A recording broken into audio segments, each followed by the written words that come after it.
ప్రతి సీజన్లో పంట కోసిన తర్వాత రైతులను ఒకే సమస్య మళ్లీ మళ్లీ వేధిస్తూ ఉంటుంది. వరి కొయ్యలు, పంట వ్యర్థాలు. వీటితో ఏం చేయాలి? చాలామంది రైతులు వీటిని తగలబెడుతున్నారు. వ్యర్థాలను కాల్చడమే పరిష్కారమా?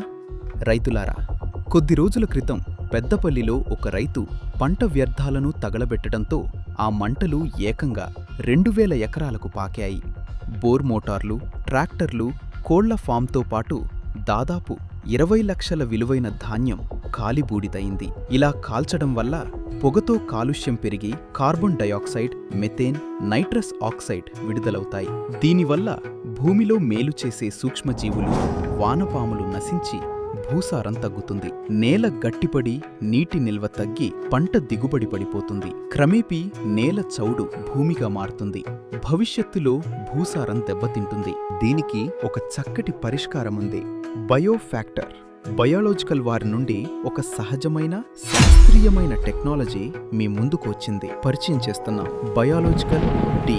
ఆరోగ్యకరమైన మట్టి కోసం సహజ సిద్ధమైన డీకంపోజర్. కేవలం రోటోవేటర్తో ఆ వ్యర్థాలను ముక్కలు చేసి మట్టిలో కలిపి బయాలజికల్ డీని వాడితే చాలు. కేవలం 10 నుండి 15 రోజుల్లోనే మీ పొలం మొత్తం మెత్తగా, సారవంతంగా మారి తదుపరి పంటకు సిద్ధమవుతుంది.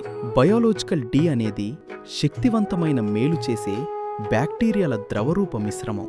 ఇవి ఎక్కువ కాలం బ్రతికి ఉండడానికి ప్రత్యేకమైన బయో ఎన్కాప్సులేషన్ టెక్నాలజీతో తయారు చేయబడ్డాయి. ఇవి వరి కొయ్యలు, మొక్కజొన్న దంటు, మిరపకాడలు, చెరకు ఆకులు, బత్తికట్టెలను మెత్తటి సేంద్రియ ఎరువుగా మారుస్తాయి. ఇవి సెల్యులేస్, లిగ్నినేస్, పెక్టినేస్ వంటి ఎంజైమ్లను విడుదల చేసి గట్టిగా ఉండే మొక్కల నారాలను విచ్ఛిన్నం చేసి కాంపోస్టుగా మారుస్తాయి. ఇందులోని నత్రజని స్థిరీకరించే బ్యాక్టీరియా, భాస్వరాన్ని కరిగించే బ్యాక్టీరియా, పొటాష్ను అందించే బ్యాక్టీరియా మొక్కలకు కావలసిన పోషకాలను అందుబాటులోకి తెస్తాయి. ఫలితం జీవం ఉట్టిపడే ఆరోగ్యకరమైన నేల. కాల్చడం ఆపండి, భూసారాన్ని పెంచండి. బయాలజికల్ డీని ఎంచుకోండి. ప్రకృతి రూపకల్పన్. బయోఫ్యాక్టర్ వారి కానుక.